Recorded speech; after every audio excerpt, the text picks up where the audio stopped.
Bismillahirrahmanirrahim. Assalamualaikum warahmatullahi wabarakatuh.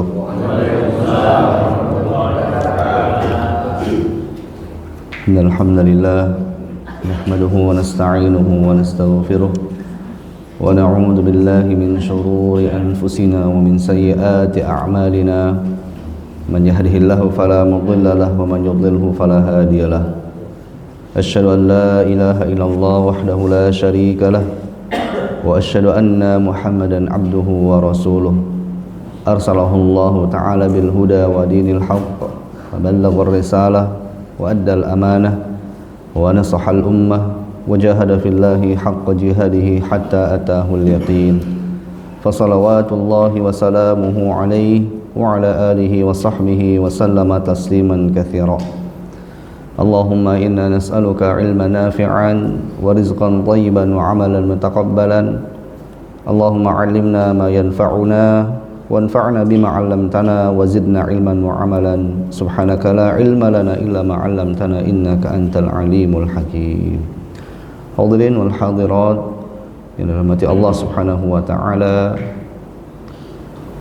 Alhamdulillah kita kembali memuji Allah Subhanahu wa taala atas limpahan nikmat dan karunia-Nya, sehingga pada kesempatan yang penuh dengan keberkahan ini Allah Subhanahu wa taala izinkan kita kembali menunaikan kewajiban kita melaksanakan salat subuh berjamaah, dan kemudian insyaallah kita lanjutkan dengan thalabul ilm. Semoga Allah Subhanahu wa taala menerima amal ibadah yang kita lakukan, dan semoga Allah Subhanahu wa taala senantiasa memberikan pada kita semua hidayah, inayah. Allah berikan pada kita semua penjagaan. Allah Subhanahu wa taala berikan pada kita semua perlindungan kepada kita dan keluarga, agar Allah Subhanahu wa taala senantiasa memberikan pada kita semua kesempatan dengan nikmat usia, dengan nikmat kesempatan ini untuk terus bisa melakukan ketaatan pada Allah Subhanahu wa taala. Amin ya rabbal alamin. Kemudian salawat salam semoga tercurah limpahkan pada Nabi kita Nabi Muhammad sallallahu alaihi wasallam beserta keluarga beliau, para sahabat, juga para pengikut beliau yang setia di atas tuntunan beliau hingga yaumil qiyamah. Hadirin wal hadirat yang dirahmati Allah Subhanahu wa taala. Insyaallah taala kita melanjutkan kajian kita di dalam penjelasan kitab Kashfu Asy-Syubhat karya Al-Imam Al-Mujaddid Al-Syeikh Muhammad bin Abdul Wahhab At-Tamimi rahimahullahu ta'ala. Kita sudah menjelaskan pada kesempatan yang lalu, pada pertemuan terakhir kita pembahasan kitab ini, yaitu perkataan beliau bahwasanya apabila kita sudah mengetahui hakikat daripada qalbu atau kalimat la ilaha illallah, kalimat tauhid yang ada di dalam dada kita, hakikat dari kalimat la ilaha illallah yang merupakan kalimat untuk menafikan semua perbuatan-perbuatan syirik, semua sesembahan-sesembahan selain Allah Subhanahu wa taala, dan menetapkan hanya Allah Subhanahu wa taala zat yang memiliki hak untuk kita ibadahi. Kemudian kita mengetahui juga bahwasanya syirik adalah dosa yang Allah Subhanahu wa taala tidak ampuni apabila pelakunya wafat dalam keadaan perbuatan syirik tersebut. Allah berfirman, "Innallaha la yaghfiru an yushraka bihi." Sesungguhnya Allah tidak mengampuni seseorang yang berbuat syirik. Wa yaghfiru ma duna dzalika liman yasha. Namun Allah memberikan ampunan kepada siapa yang Allah Subhanahu wa taala kehendaki.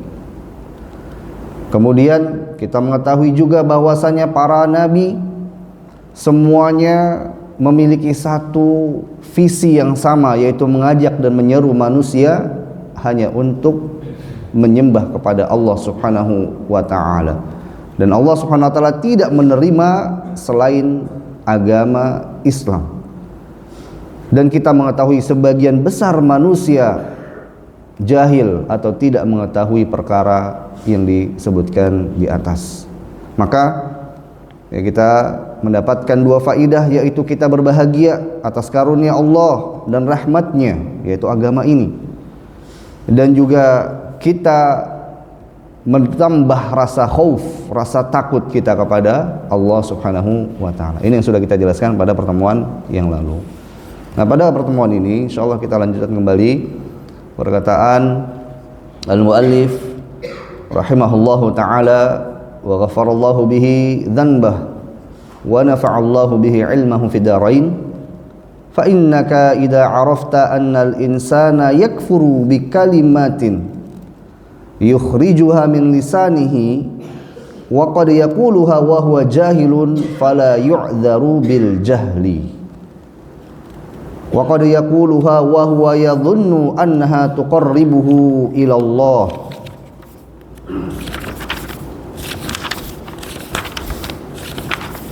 kama kana yadhunnul musyrikun. Beliau mengatakan apabila kita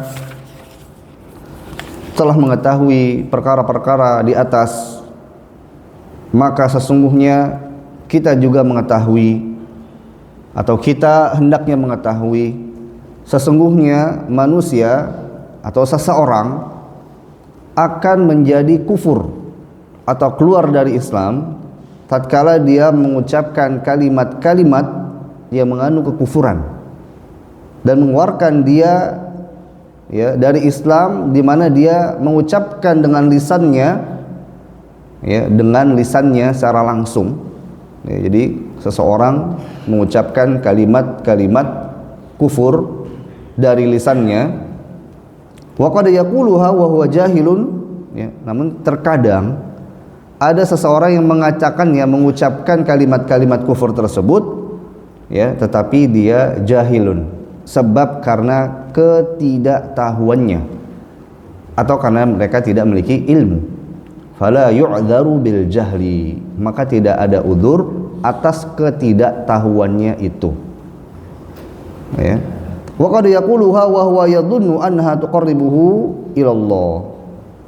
Terkadang dia mengatakannya dan dia mengira bahwasanya perkataan tersebut mendekatkan dia kepada Allah, sebagaimana yang diprasangkakan oleh orang-orang musyrikun, orang-orang yang menyekutukan Allah di masa yang lalu.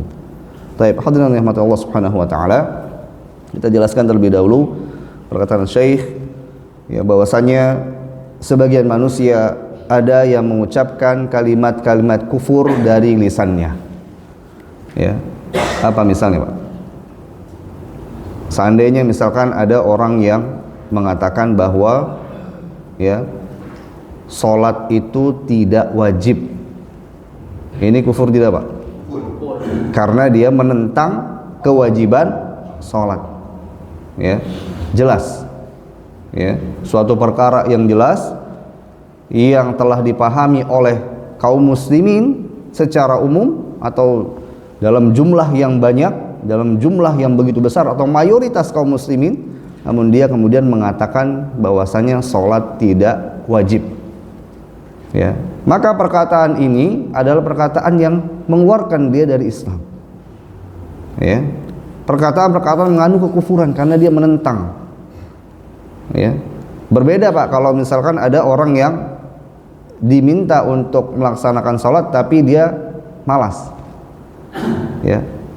kaslan wa tahawunan, malas atau karena meremehkan, tapi dia tahu hukumnya wajib. Nah, ini tidak mengeluarkan, berbeda. Nah, di sini Syekh mengatakan, terkadang ada orang-orang yang mengatakan kalimat-kalimat kufur dari lisannya, seperti menentang syariat Islam, atau bahkan dengan terang-terangan, mereka meremehkan, menghina, merendahkan syariat Allah, dengan sengaja mengatakan bahwa syariat Islam ini sudah tidak syariat Islam ini sudah tidak relevan, syariat Islam ini sudah kuno, harus diapakan? Harus diperbaharui, harus disesuaikan. Tapi mereka pakai dalil juga, Pak. Mereka mengatakan bahwasanya Islam itu kan apa? Rahmatan lil alamin. Artinya setiap masa itu pasti mendapatkan kebaikan dari Islam, sehingga Islamnya harus menyesuaikan dengan zaman. Betul atau keliru seperti ini, Pak? Betul atau salah, Pak? Salah. Ya, yang harus menyesuaikan syariatnya kepada zaman atau zamannya kepada syariat? Zamannya kepada syariat, jangan dibalik. Ya. Taib. Ada beberapa hadis Nabi SAW yang menerangkan tentang kejadian-kejadian ya di mana ada orang-orang yang mengatakan kalimat-kalimat kufur seperti ini atau kalimat-kalimat yang mengandung kekufuran. Ya, di antaranya dalam hadis yang diriwayatkan oleh Jundab bin Abdillah. Jadi sahabat ini bisa dibaca Jundub atau Jundab. Sebagaimana Al-Imam Tirmidzi bisa dibaca Tirmidzi atau Turmudi. Ya. Juga seperti seorang tabi'in Sa'id bin Musayyib atau bin Musayyab. Jadi ada beberapa penyebutan dari namanya. Ya, sesungguhnya ada seorang laki-laki yang berkata, wallahi la yaghfirullahu li fulan. Jadi ada seorang laki-laki ya dari kalangan Bani Israel kemudian berkata ya kepada seseorang ya, Allah tidak akan mengampuni fulan. Allah tidak akan mengampuni fulan. Ya. Wa inna Allah ta'ala qala, kemudian Allah SWT berfirman, man dzalladzi yata'alla alayya alla aghfiru li fulanin fa inni qad ghafartu li fulan. Siapa yang mengatur hukumku sehingga mengatakan aku tidak mengampuni fulan, ya, sungguh aku telah mengampuni fulan, wa ahbattu amalaka, dan aku telah memusnahkan, membinasakan semua amalan-amalanmu. Hadis ini sahih diriwayatkan oleh Imam Muslim. Nah, di sini seorang laki-laki tadi mengatakan bahwasanya Allah tidak mengampuni fulan. Nah, permasalahannya Pak sekarang, apakah Allah didikte mengatakan Allah nggak akan mengampuni fulan? Padahal dengan tegas dalam ayat ya wa yaghfiru ma duna dzalika liman yasha, Allah mengampuni selain syirik sesuai kehendak Allah, Bahkan dalam ayat yang lain Allah berfirman, innallaha yaghfiru dzunuba jami'a, sesungguhnya Allah mengampuni semua dosa, bahkan dosa syirik diampuni. Syaratnya apa? Sebelum meninggal, taubat sebelum meninggal, itu syaratnya ya. Nah, fulan ini ketika mengatakan perkataan demikian, maka kemudian Allah SWT membantah ya bahwasanya siapa yang mengatur hukumku, siapa yang mendahului ya ketetapan tentang pengampunan dariku, ya, kata Allah SWT dalam hadis ini ya. Maka kemudian Allah mengatakan bahwasanya Allah telah mengampuni dosa-dosa fulan, dan orang yang tadi mengatakan kepada fulan bahwasanya dia tidak diampuni, dosa-dosanya yang sirna, dosa-dosanya yang binasa ya. Sebagian ulama menegaskan bahwasanya kenapa amalannya binasa, karena laki-laki tadi ketika mengatakan demi Allah ya, Allah tidak akan mengampuni fulan, itu dia mengucapkan dengan kesombongan ya. Biasanya kan kalau orang ya mengatakan kalimat-kalimat yang merendahkan orang lain, itu sama saja ingin meninggikan dirinya sendiri atau menampakkan bahwa dirinya lebih hebat dari orang yang dibicarakan seperti itu. Maka dari itu ya, ini merupakan di antara kalimat-kalimat yang mengandung kekufuran, di mana mendahului ketetapan pengampunan dari Allah Subhanahu wa taala. Ya, tetapi kalau seandainya gini, Pak, ada orang berbuat syirik, lalu kita katakan tinggalkan perbuatan syirik karena Allah tidak akan mengampuni perbuatan syirik ya kalau dibawa sampai meninggal. Ini mendahului ketetapan Allah bukan, Pak? Tidak. Karena ini bukan ya membuat satu perkataan yang baru, tetapi ini adalah perkataan yang disebutkan di dalam Al-Qur'an. Ya. Bukan perkataan yang baru yang mendahului apakah Allah mengampuni atau tidak, bukan. Ya, Allah berfirman, ya, innallaha la yaghfiru an yushraka bihi, Allah tidak akan mengampuni orang yang berbuat syirik ya ketika dia bawa sampai meninggal.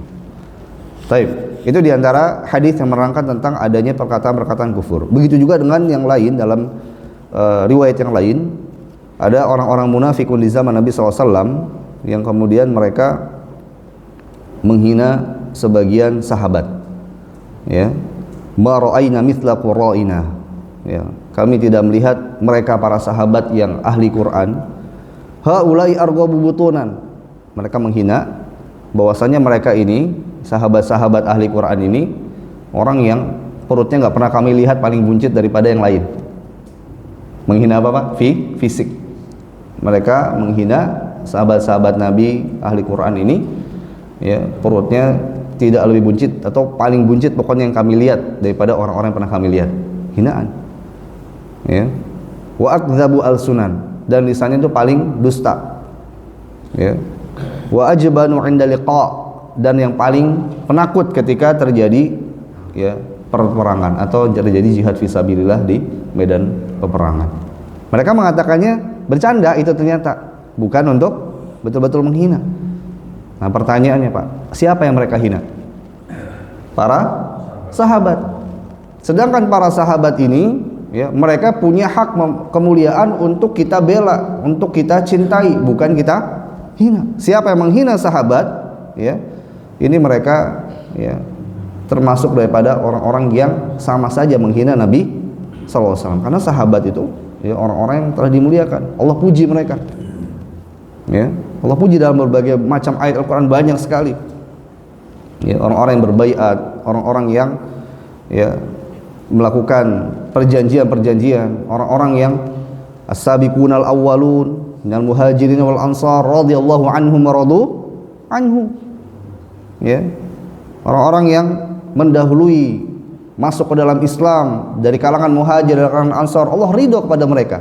Coba kita perhatikan, manusia yang Allah tegaskan Allah ridho kepada dia, ya, waradu anhu, dan mereka pun ridho kepada Allah SWT. Lalu kemudian orang-orang ini, orang munafikin ini mencela, tapi mengatakan ini hanya bercanda.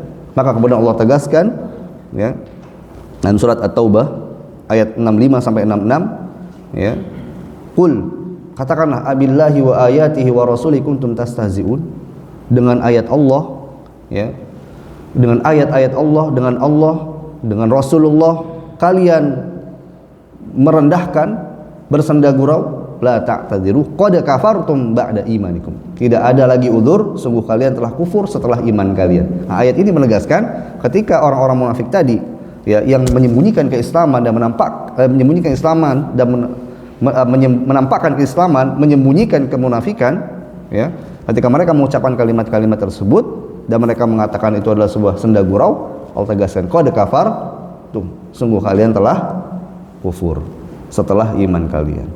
Allah menafikan keimanannya. Ini menunjukkan bahwasanya kalimat-kalimat kufur yang dikeluarkan, ya, dari lisan seseorang, ya, dalam masalah-masalah akidah, dalam masalah-masalah pondasi-pondasi Islam, ya, ini mengeluarkan dia dari Islam. Nah, sekarang permasalahannya, ya, Syekh kemudian mengatakan, kalau seandainya ada orang yang jahil, orang yang tidak mengetahui, ya, kemudian dia mengucapkan kalimat-kalimat kufur tersebut, apa hukumnya? Ya, dalam kaidah, ya, dalam akidah, dalam kaidah akidah itu ada yang disebut dengan al-udhru bil jahli.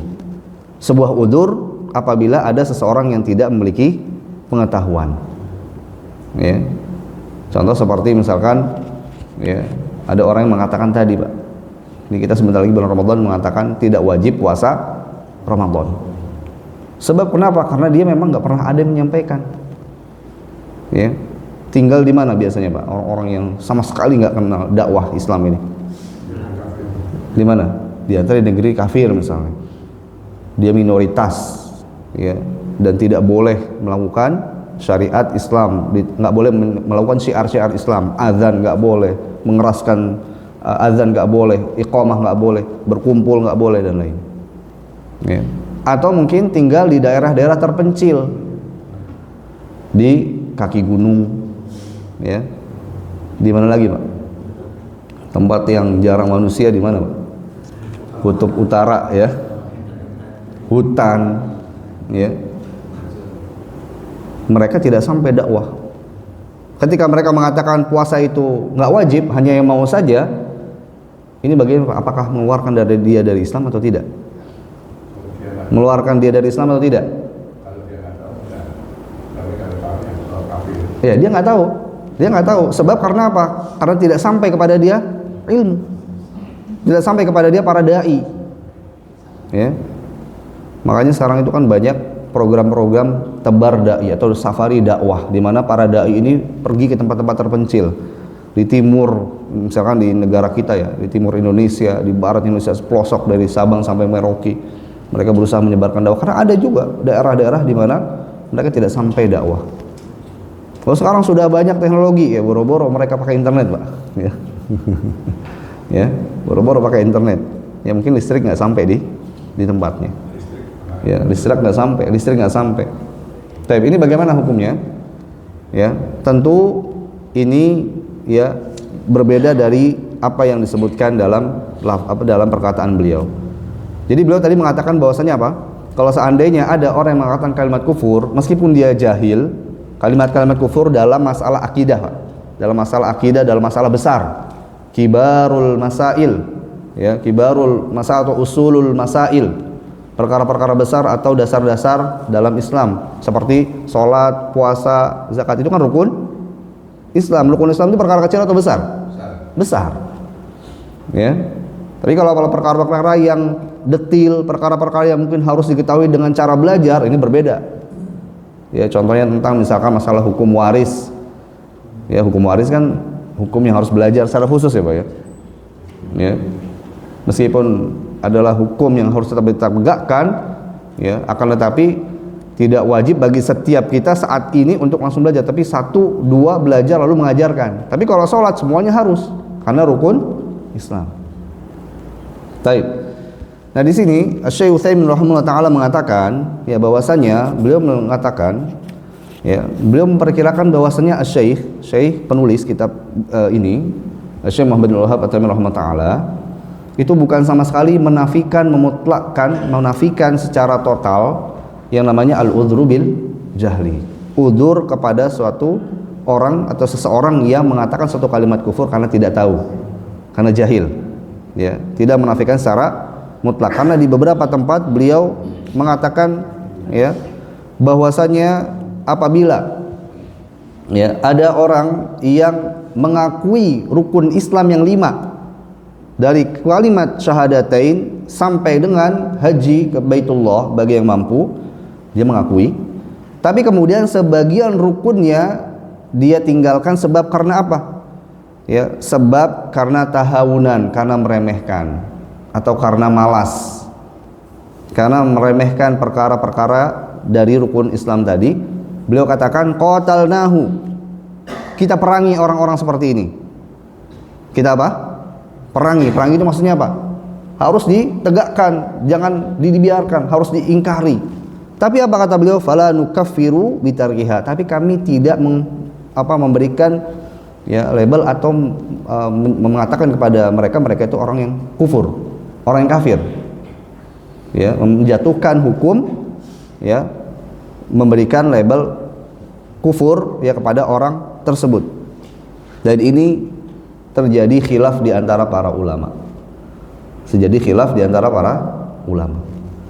Ya, yang sebagian besar ya mereka sebetulnya ketika mengatakan kalimat kufur kepada mereka yaitu bukan ta'yin ya.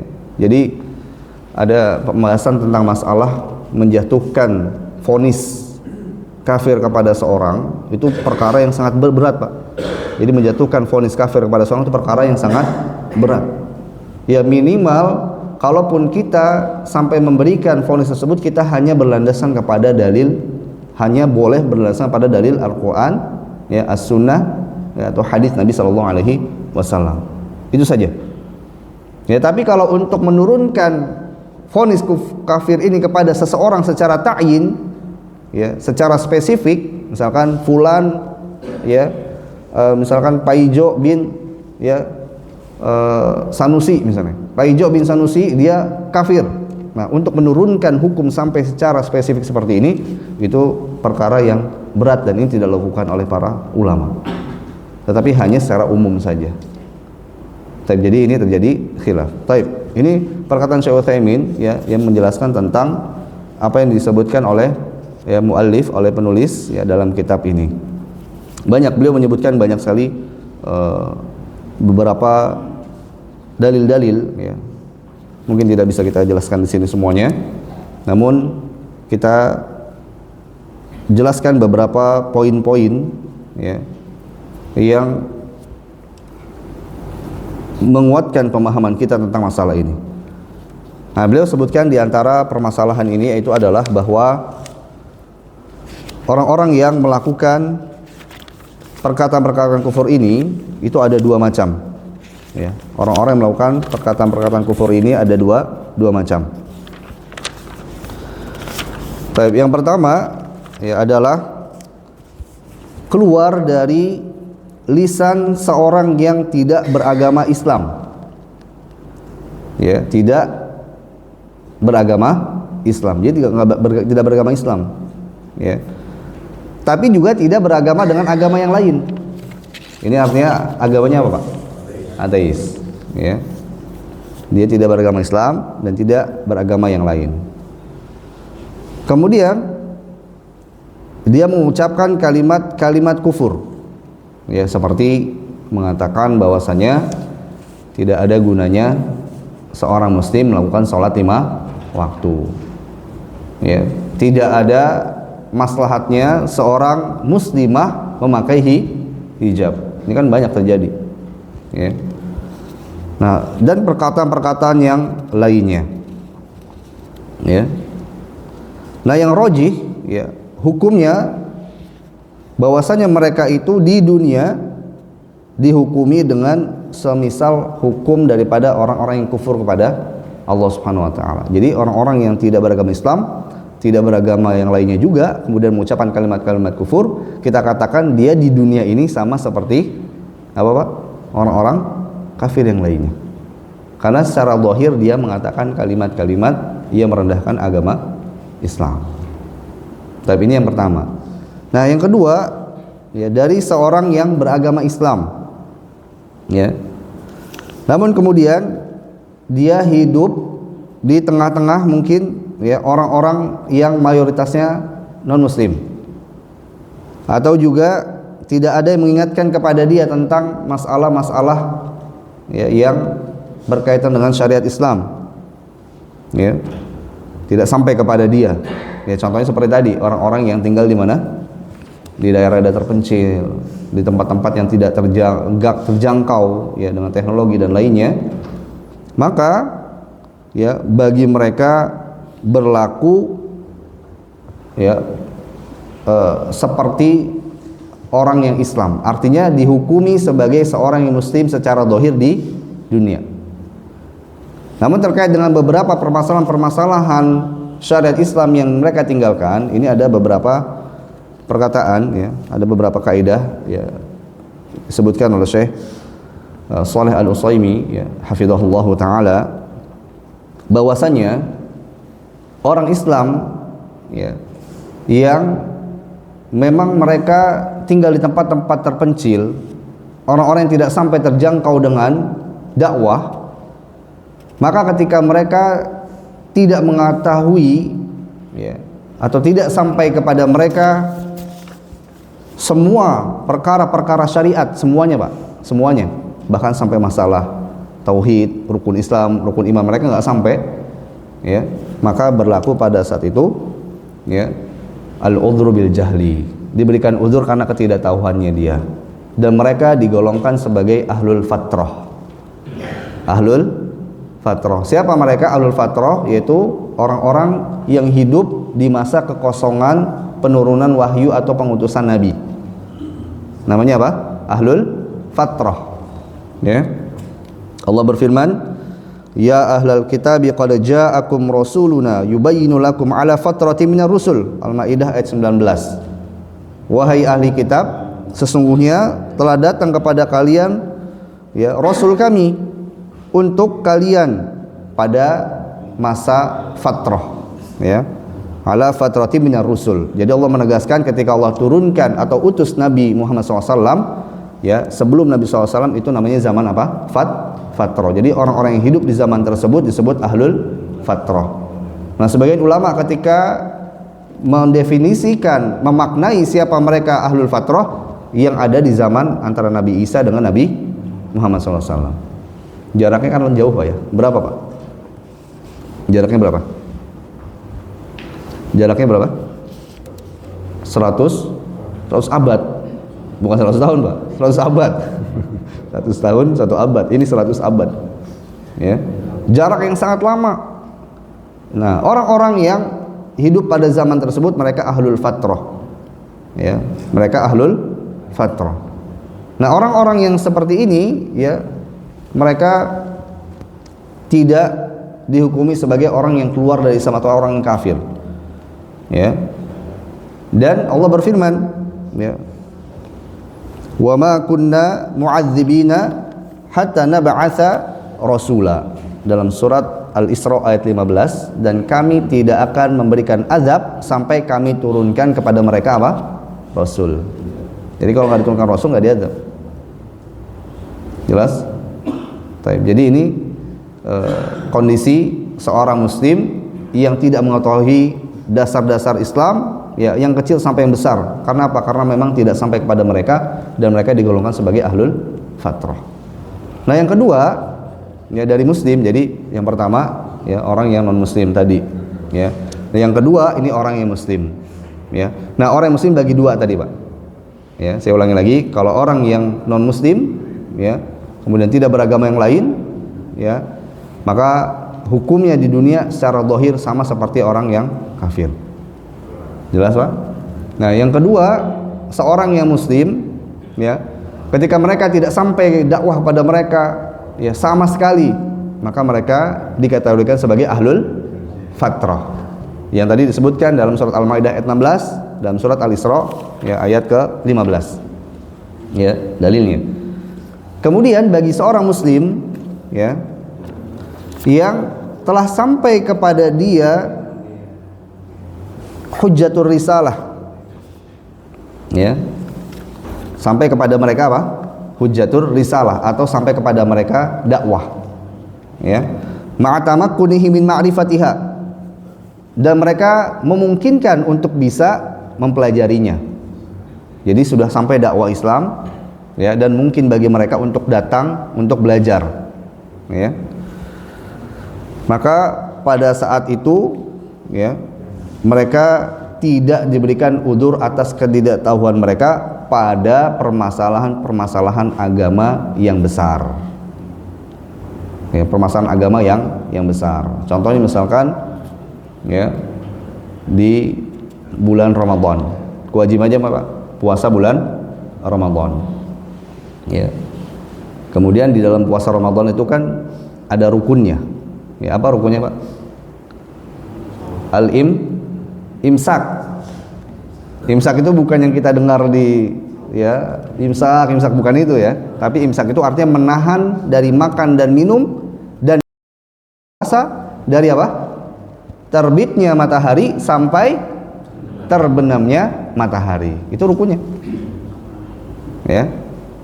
Nah, apabila ada, ya, seorang muslim di bulan Ramadan, ya, sudah tahu bahwasanya hukumnya wajib, namun kemudian dia, ya, imsaknya itu sesuai dengan kemauan dia. Misalkan sudah azan subuh, ya, sudah azan, kemudian dia masih makan. Ya, ini dikasih udzur atau tidak, Pak? Dikasih udzur atau tidak buat dia? Enggak. Ya, karena itu perkara yang besar. Ya, masalah imsak dalam puasa itu sesuatu yang jelas, ya, sesuatu yang diketahui oleh banyak orang, ya, apalagi di tempat-tempat di mana mayoritas kaum muslimin. Taib, bisa difahami insyaallah? Bisa difahami? Taib. Ini perkara permasalahan al-udhru bil jahli. Taib. Allah SWT, ya. Kemudian beliau melanjutkan, wa qad yaquluha wa huwa yadhunnu annaha tuqarribuhu ila Allah. Ya. Terkadang, ya, seseorang melakukan atau mengatakan perkataan demikian dan menyangkanya perkataan tersebut mendekatkan dirinya kepada Allah Subhanahu wa taala. Dan ini sebagaimana yang dikatakan oleh orang-orang atau diprasangkakan oleh orang-orang musyrikun. Orang-orang musyrikun, ya, dalam surat Az-Zumar ayat ketiga, ya, mereka berkata, ma na'buduhum illa liyuqarribuna ila Allahi zulfa. Kami tidaklah menyembah sesembahan berhala-berhala itu kecuali hanya untuk mendekatkan kami kepada Allah dengan sedekat-dekatnya. Kita sudah jelaskan Pak ya, bahwa orang-orang musyrikun itu ketika menyembah berhala ya, atau mereka memuliakan ya memuliakan, kemudian juga mereka menghormati berhala-berhala itu kan diantara tujuannya agar mendekatkan diri mereka kepada Allah. Diantaranya selain diantaranya mereka juga adalah karena itu adalah peninggalan nenek moyang mereka. Diantaranya karena mereka ingin mendekatkan diri kepada Allah. Ya, demikian juga orang-orang yang melakukan kalimat-kalimat kufur ini terkadang ya mereka mengatakan perkataan tersebut ya untuk mendekatkan diri kepada Allah Subhanahu wa taala. Contoh seperti misalkan perkataan orang-orang Khawarij. Ya, orang-orang Khawarij. Ya, orang-orang yang membangkang ya. Mereka yang keluar ya dari pemerintahan siapa? Ali bin Abi Thalib. Ya, pada masa Ali bin Abi Thalib orang-orang Khawarij ini lebih dahsyat. Ya. Nah, di antara orang-orang Khawarij ini ketika mereka mengkafirkan orang-orang yang melakukan perbuatan dosa besar, jadi mereka itu di antara dasar keimanan keyakinan mereka, kalau ada orang berbuat dosa besar langsung apa? Bahasa kita langsung lock out ya Pak ya. Ada orang yang berbuat dosa besar langsung apa? Keluar dari Islam. Ya. Kalau manhaj Ahlus Sunnah wal Jamaah bagaimana Pak? Orang yang berbuat dosa besar apakah dikafirkan atau tidak? Tidak. Ya. Ketika dia berbuat dosa besar, maka dia berdosa dan dia diminta untuk bertaubat. Ya, ini statusnya beda dengan masalah ketika menentang syariat Allah. Ya, Pak ya. Kalau dalam masalah menentang ini tadi sudah dijelaskan. Ya. Kalau dia tidak ada uzur maka tidak ya diberikan uzur. Kalau ada uzurnya ya karena ketidaktahuan tidak sampai kepada dia, atau mungkin karena masalah malas ya, karena meremehkan saja tidak sampai menolak syariat Allah, ini tidak sampai keluar dari Islam. Nah, orang-orang Khawarij ini mengatakan bahwasanya orang-orang yang melakukan perbuatan dosa besar ini keluar. Tapi mereka ya mengatakan perkataan demikian itu sebabnya semata-mata karena ingin mengagungkan syariat Allah. Saya ulangi lagi, orang-orang Khawarij ini ketika mengatakan orang yang melakukan perbuatan dosa besar keluar dari Islam, mereka alasannya karena apa? Mereka mentakwilnya, memahaminya ya bahwasanya ya syariat Allah ini harus dimuliakan. Ya. Berarti ucapan mereka itu sebetulnya apa? Menginginkan kebenaran atau tidak? Sebetulnya apa zahirnya? Menginginkan apa? Kebenaran untuk mengagungkan syariat Allah. Tapi yang demikian ini adalah sesuatu yang batil.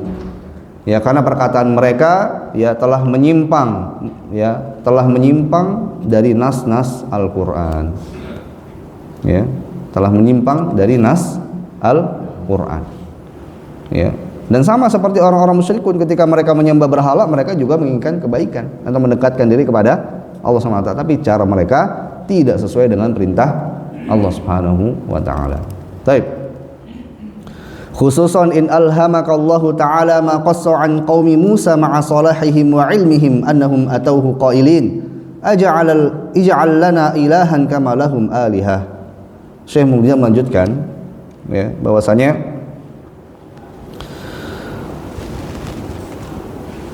kita lihat dari kisah Nabi Musa ya alaihi salam kepada kaumnya, dengan kaumnya dari Bani Israel ya.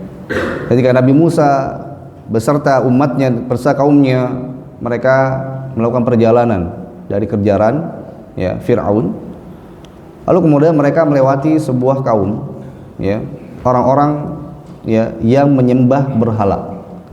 Jadi mereka duduk di sebuah tempat ada berhala, lalu kemudian mereka menyembahnya. Maka kemudian mereka berkata kepada Nabi Musa, ij'al lana ilahan kama lahum alihah. Wahai Nabi Musa, jadikan kepada kami berhala-berhala seperti mereka, ya, agar kami juga bisa merasa tenang, agar mereka bisa duduk di tempat-tempat yang menjadi tempat-tempat untuk peribadatan. Ya, tentu ini adalah perkataan-perkataan apa? Perkataan benar atau salah? Permintaan yang benar atau salah? Salah. Ya. Kalimat-kalimat ini termasuk kalimat-kalimat yang menentang keesaan Allah Subhanahu wa taala. Ya. Sehingga kemudian ya Nabi Musa alaihissalam kemudian menolaknya. Ya, Nabi Musa menolaknya. Ya. Dan kemudian ya fahina idin ya'dhumu khawfuka wa hirsuka ala ma yukhallisuka min hadza wa amsalihi. Ya, maka kemudian pada saat itu kita akan semakin takut kepada Allah Subhanahu wa taala dan kita akan lebih semangat untuk berlepas diri dari perbuatan-perbuatan ini. Jadi artinya ya, saya melanjutkan bahwasanya ketika kita harus mengetahui bahwasanya sebagian kalimat-kalimat dilontarkan seseorang yang mengandung kekufuran, yaitu mengeluarkan diri dari Islam, ya, bahkan mungkin ya menjadikan dia orang-orang yang mendapatkan ya mendapatkan laknat dari Allah Subhanahu wa taala ketika mereka menghina Islam, menghina Nabi sallallahu alaihi wasallam, ya. Kita mengetahui perkara tersebut, ya, dan juga kita mengetahui bahwasannya bagaimana terjadi di zaman Nabi Musa dari Bani Israel yang meminta diberikan apa? sesembahan berhala-berhala sebagaimana ya orang-orang yang mereka lihat. Maka pada saat itu ya kita semakin memperbesar rasa takut kita kepada Allah Subhanahu wa taala. Jangan sampai Pak ada lisan kita itu mengeluarkan kalimat-kalimat apa? Kufur. Ya, terkadang kan kalau kita lagi dalam masalah, ada ujian, ada musibah, kadang kita bisa menerima takdir tidak Pak? Ya, orang yang beriman akan mengatakan apa? Qaddarallahu wa ma syaa fa'al. Itu semua adalah ketetapan dari Allah SWT. Wa ma qadarullahi haqqa qadrih. Adalah ketetapan Allah itu kecuali ketetapan yang benar, yang nyata. Ya. Namun sebagian orang ketika mendapatkan musibah, ya kadang bilang apa Pak? Takdir sungguh kejam, ya, tidak menerima ketetapan dari Allah Subhanahu wa taala. Ini kalimat-kalimat yang mengandung kekufuran tidak? Iya. Hati-hati. Ketika seorang menolak takdir, ya, menolak ketetapan Allah Subhanahu wa taala, ya ini perkataan yang harus dihindari. Makanya yang diajarkan dalam Islam, ya, kalau mendapatkan musibah mengucapkan apa? Inna lillahi wa inna ilaihi raji'un. La haula wala quwwata illa billah. Qaddarallahu wa ma syaa fa'al, atau qadarullahi wa ma syaa fa'al.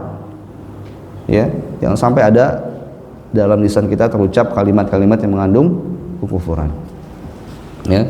Bahkan terkadang kalau kita mendapatkan kebaikan, misalkan kita naik motor misalnya, naik kendaraan atau misalnya di jalan ya.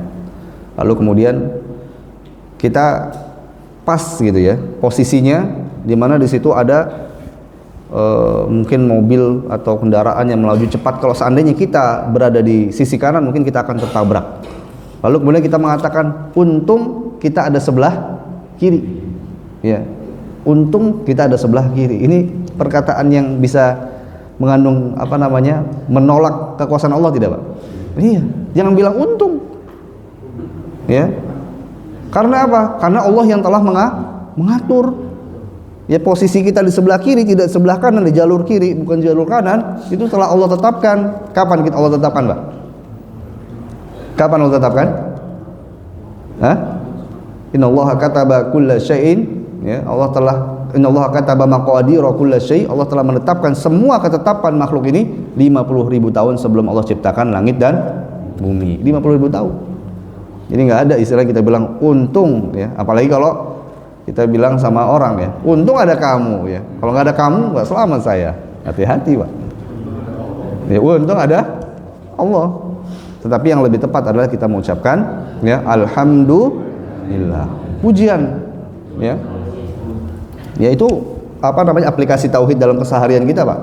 Hati-hati mengatakan untung ada kamu, ya, untung saya di sini, ya, dan lainnya. Kita ucapkan alhamdulillah. Terjadi musibah, alhamdulillah. ada kenikmatan kebaikan mengucapkan alhamdulillah. Alhamdulillah alladzi bi ni'matihi tatimmu sholihat. Kalau musibah, alhamdulillahi ala kulli hal. Kita menyandarkan semua kepada Allah Subhanahu wa taala. Tapi ini praktek ya atau aplikasi dalam keseharian kita. Nah, jadi dengan ini kita akan semakin takut kepada Allah Subhanahu wa taala, takut mengucapkan kalimat-kalimat kufur, dan juga semangat kita untuk menghindari perbuatan-perbuatan ini. Perbuatan syirik, perkataan-perkataan yang mengandung syirik ya, dan perbuatan-perbuatan yang bisa menjerumuskan kepada perbuatan syirik. Taib. Hadirin sallallahu taala ya. Mungkin ini yang bisa kita jelaskan pada kesempatan pagi hari ini ya. Mudah-mudahan bisa difahami ya, bahwasanya Syekh tadi mengatakan bahwasanya sebagian orang ada yang mengatakan kalimat-kalimat kufur dari lisannya ya, bahkan terkadang ya keluar ya karena sebab kejahilan. Maka dalam masalah-masalah usulul din atau masalah kibarul ilmi, dalam masalah-masalah perkara-perkara agama ini ya, ini berhati-hati ya, tidak ada udzur bil jahli, tidak ada udzur karena ketidaktahuan ya. Dan kita sudah tafsil tadi bagaimana Syekh Utsaimin menjelaskan bahwasanya ini maksud beliau itu tidak secara mutlak, tapi di sebagian ya pendapat beliau yang lain, dalam kitab beliau yang lain ya, beliau tidak menafikan adanya udzur bil jahli. Dan tadi dijelaskan oleh Syekh Shalih Utsaimin rahimahullah taala bahwasanya ya bagi seorang muslim yang sampai kepada mereka agama Islam atau yang tidak sampai kepada mereka syariat Islam, maka mereka adalah ahlul fatrah. Ya, ketika mereka seorang muslim sampai kepada mereka syariat Islam ya, dan mungkin bagi mereka untuk belajar. Nah, untuk masalah-masalah yang usulul ilmi atau kibarul masail, masalah-masalah perkara yang dasar rukun Islam, rukun iman, tidak ada udzur. Ya, namun untuk masalah-masalah yang detil, masalah-masalah syariat yang lebih detil, maka tergantung dengan kondisinya. Apakah mereka tahu atau tidak tahu.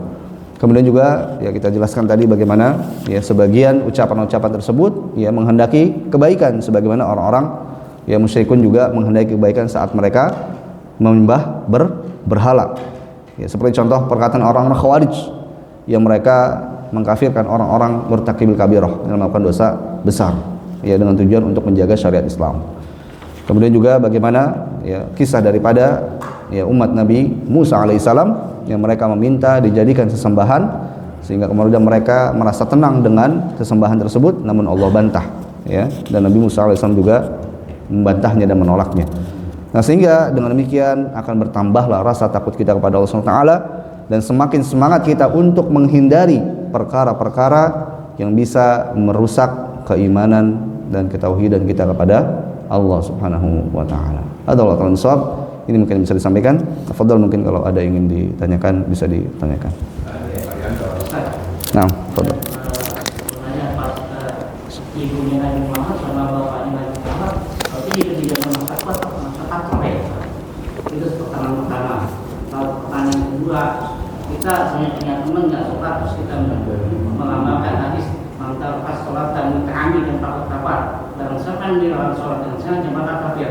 Terus kita bercanda dengan dia, kafir kok kalau nggak sholat, itu boleh nggak status ucapan kayak gitu? Baik, ada dua pertanyaan. Yang pertama adalah tentang masalah status dari orang tua, ayahanda dan juga ibunda Nabi sallallahu alaihi wasallam, apakah termasuk ahlul fatrah atau bukan? Ya, kemudian pertanyaan kedua tentang masalah ucapan kita kepada orang yang tidak melaksanakan salat, kemudian kita katakan ya man taraka salat muta'ammidan faqad kafar. Siapa yang meninggalkan salat secara sengaja maka telah kufur. Apakah ya berlaku kepada dia perkataan ini secara langsung atau tidak? Baik. Ini perlu kajian khusus juga ya. Baik. Baik, saya singkat. Yang pertama, untuk jawaban pertama, ya, tadi kita katakan bahwasanya para ulama ya, ketika menyebutkan ahlul fatrah sebagian besar ya, itu adalah masa di antara siapa? Nabi Isa sampai kepada Nabi Muhammad sallallahu alaihi wasallam. Ya. Yang Allah tidak mengutus rasul ya di masa tersebut. Ya. Kemudian pertanyaannya, apakah kedua orang tua, ayah dan ibu dan Nabi SAW itu termasuk ahlul fatrah atau tidak? Ya, tentu ya sebelum saya jawab kita sebagai umat Nabi Shallallahu Alaihi Wasallam, umatnya nih Pak, umatnya. Apakah kita menginginkan ayahanda dan ibu dan Nabi kita Shallallahu Alaihi Wasallam itu berada di surga? Ya. Apakah kita menginginkan mereka berdua diselamatkan Allah dari api neraka? Ya.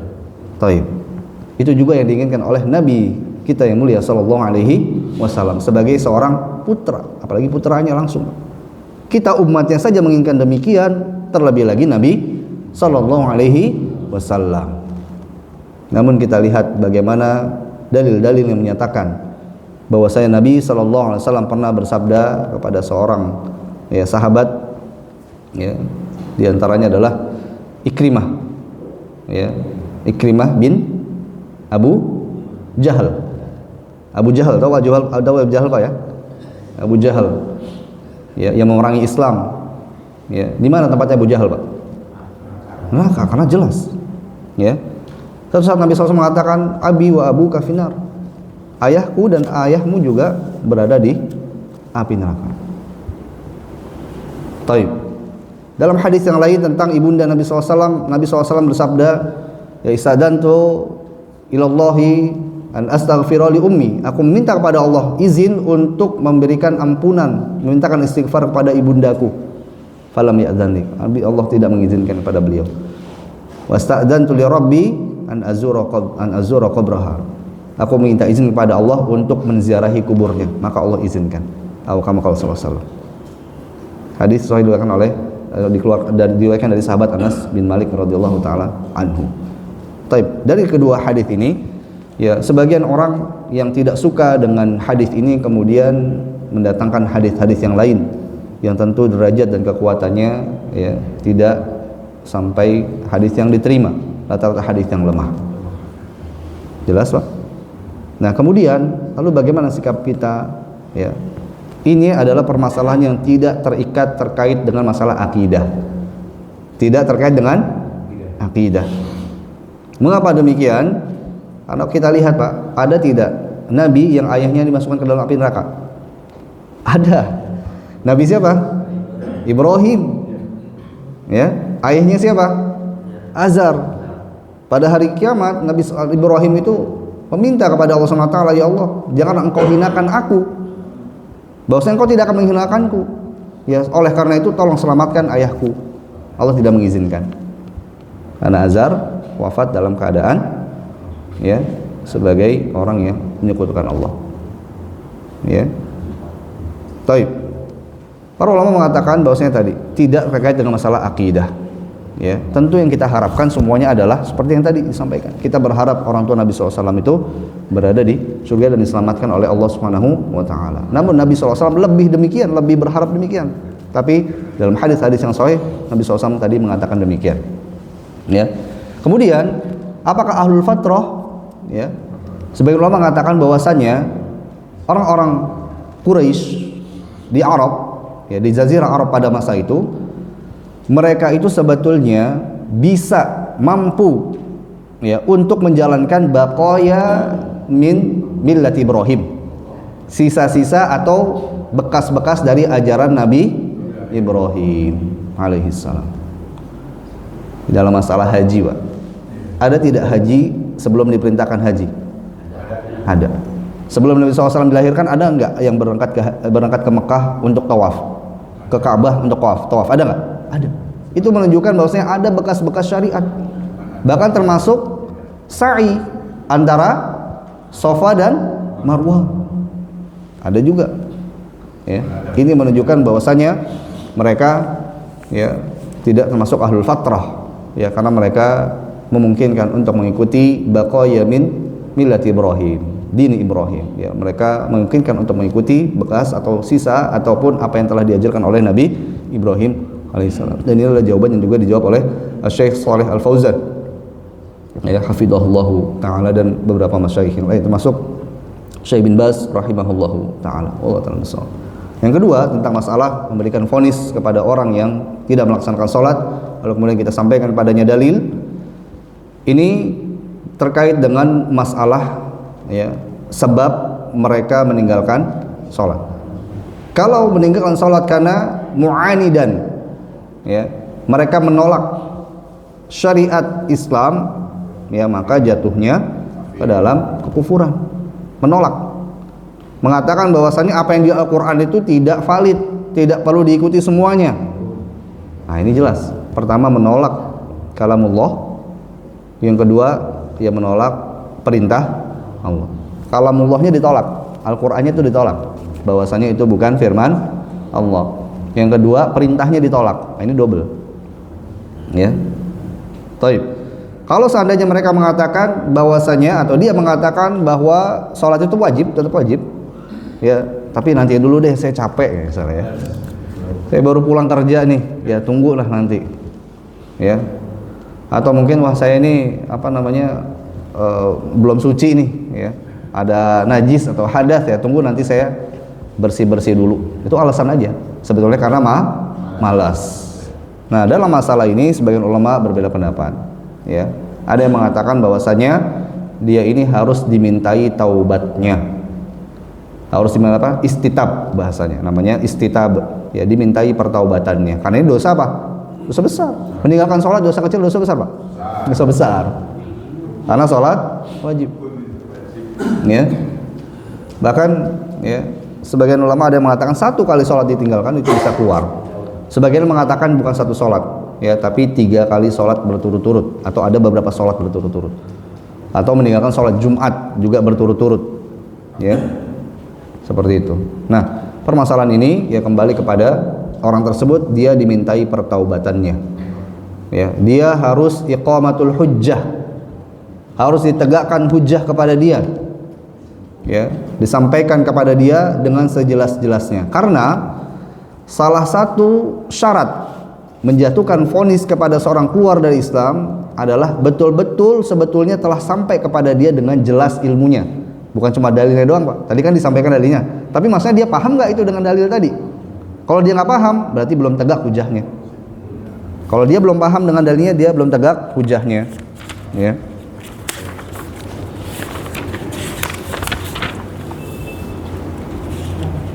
Allah berfirman dalam surah An-Nisa ayat 115, "Wa may yushaqiqir rasula min ba'di ma tabayyana lahul huda wa yattabi' ghayra sabilil mu'minin nuwallihi ma tawalla wa nuslihi jahannam." Siapa yang membangkang kepada Rasul, pada agama yang dibawa Rasul, min ba'di ma tabayyana lahul huda, setelah jelas kepada dia petunjuk, jelas harus. Jadi tadi kan disampaikan dalilnya. Man taraka muta'ammidan, man taraka salatan muta'ammidan faqad kafar. Jangan-jangan dia baru dengar tuh pertama kali hadis itu. Jangan kita mengatakan kan sudah saya sampaikan, kamu harus ikut. Permasalahannya dia sudah paham atau belum. Betul-betul harus tabayyana, jelas. Ya, nah kalau sudah jelas keyakinan pemahaman mereka, lalu kemudian mereka yattabi ghayra sabilil mu'minin, mengikuti jalan selain jalan orang beriman, nuwallihi ma tawalla wa nuslihi jahannam, maka kemudian kami lemparkan mereka dan mereka kembali kepada api neraka. Tempat mereka adalah di api neraka, waliyadzubillah. Jelas? Jadi harus jelas. Jadi bukan berarti kalau kita sudah WhatsApp ya, ada orang yang nggak sholat ya, atau jarang sholat, kita WhatsApp, atau bahkan bukan WhatsApp, Pak, ada apa, chat, kita klik, kita forward, tinggal apa, Pak, copy, paste, kirim. Nah, tunggu nanti dia siang sholat nggak nih, duhur ternyata nggak datang juga, wah berarti kafir. Nggak begitu, Pak, ya. Ini harus ya, ada beberapa. Jadi untuk menjatuhkan vonis kafir itu ada syarat yang harus terpenuhi, dan telah hilangnya mawani', telah hilangnya penghalang ya, yang membuat dia tidak divonis kafir. Penghalangnya sudah nggak ada, penghalang-penghalang yang membuat dia divonis kafir sudah tidak ada. Kemudian syarat-syarat untuk menjatuhkan vonis ini sudah terpenuhi semuanya. Ini berat permasalahannya. Dan sebagian ulama mengatakan ya, untuk masalah at-takfir ya, mengkafirkan ini adalah perkara yang berat. Kenapa? Apabila seseorang meremehkan masalah ini, pertama ya, dia telah melangkahi hukum Allah. Ya, seorang yang dalam hatinya beriman kita katakan dia kafir, berarti seperti menghalalkan sesuatu yang mengharamkan sesuatu yang halal. Itu sebutkan oleh Syekh Utsaimin. Kedua, apabila tidak sesuai, kembali kepada siapa? Orang yang mengatakannya. Nabi SAW bersabda, ya, hadisnya sahih, Ya. Idza kaffara rajulu akhahu faqad ba'a biha ahaduhuma. Apabila salah seorang ya mengkafirkan saudaranya, maka apabila tidak sesuai, kekafiran tersebut akan kembali kepada salah satu darinya. Dalam hadis yang lain Nabi bersabda, ya, in kana kama qala wa illa raja'at alaihi. Apabila kita tepat sesuai dengan apa yang telah ya dia vonis, ya telah diteliti dan jatuhkan vonisnya, apabila tepat maka ya telah jatuh vonis tersebut. Apabila tidak, raja'at ilaihi, akan kembali kepada orang tersebut. Karena masalah mengkafirkan seorang ini masalah yang sangat berat dan bukan kita, Pak. Bukan tugas kita. Tugasnya ya dan hukam, ya para hakim ataupun para ulama-ulama yang ya memiliki kemampuan keilmuan yang mumpuni dan mereka yang memiliki kewenangan untuk memberikan ilmunya. Wallahu ta'ala nashah. Baik. Insyaallah cukup ya. Mudah-mudahan bermanfaat. Kita tutup dengan kafaratul majlis. Subhanakallahumma bihamdika asyhadu an la ilaha illa anta astaghfiruka wa atubu ilaik. Wallahu ta'ala nashah. Kurang lebih mohon maaf. Akhirul kalam. Wassalamualaikum warahmatullahi wabarakatuh.